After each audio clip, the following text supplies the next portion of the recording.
ദൈവത്തിന്റെ അതിപരിശുദ്ധ നാമം വാഴ്ത്തപ്പെടുമാറാകട്ടെ.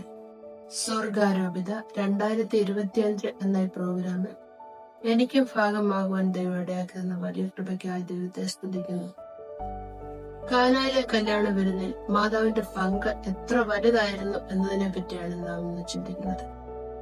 വിശുദ്ധ യോഹന്നാന്റെ സുവിശേഷം 2:1-11 വരെ വാക്യങ്ങൾ നമുക്ക് കാണുന്നുണ്ട്.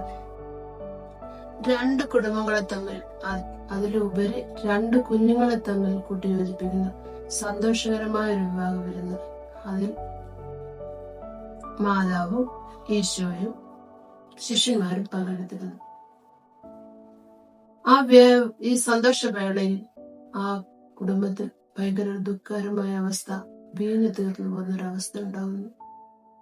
ഇത് മാതാവിന്റെ ശ്രദ്ധയിൽപ്പെടുകയും മാതാവ് തന്റെ തിരുക്കുമാരനെ അറിയിക്കുകയും ചെയ്യുന്നു. ഈശോയാകട്ടെ അതിന് മറുപടിയായി, എന്റെ സമയം ഇതുവരെ ആയിട്ടില്ല എന്നാണ് മാതാവിനോട് പറഞ്ഞത്. എങ്കിലും മാതാവിന്റെ വാക്കിനെ നിരസിക്കാൻ ഈശോ കഴിഞ്ഞില്ല.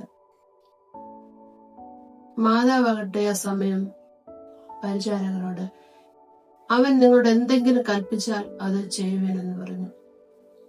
അതിനുശേഷം കുടുംബത്തിൽ സംഭവിച്ചതൊക്കെ നമുക്കറിയാവുന്നതാണ്, ബൈബിൾ വായിക്കുന്നതാണ്. ഈശോ പച്ചവെള്ളത്തെ വീഞ്ഞാക്കുന്നു.